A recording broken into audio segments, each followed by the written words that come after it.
O sige, papanalunan kita para makapag-promote ka ng pelikula mo. Ay, manood po kayo ng Call Me Mother sa December. Ay, Tapos na. Ano na, Tapos Marso na, Marso na ngayon, tapos Di ba, sa'yo to. Sa'yo itong laban na to. Showtime sa Family Feud, isang makasaysayang pagsasama sa isang sorpresang kabanata para sa telebisyon.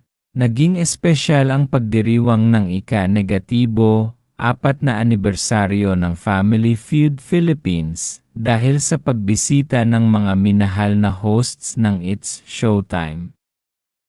Pinangunahan ni Vice Ganda ang kanyang koponan, kasama sina Ryan Bang, Jackie Gonzaga, at Sean Dominguez, upang makipagkulitan at makipaglaro sa tanyag na game show na pinangungunahan ni Dingdong Dantes.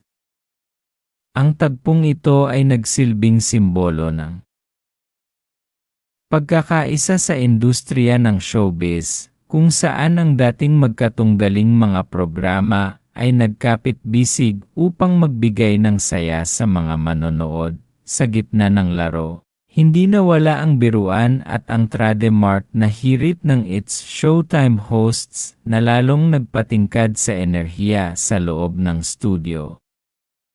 Ayon kay Vice Ganda, malaki ang kanyang pasasalamat sa Family Feud dahil sa patuloy nitong pagbibigay ng ligaya sa mga Pilipino, hindi lamang sa IE kundi pati na rin sa mga social media platforms tulad ng TikTok.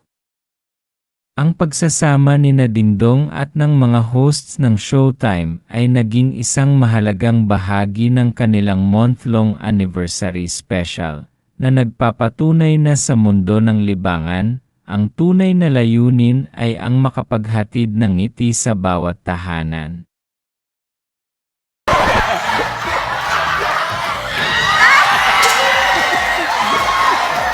panalunin muna ako ngayon, nakakahiya. O sige, papanalunan kita para makapag-promote ka ng pelikula mo.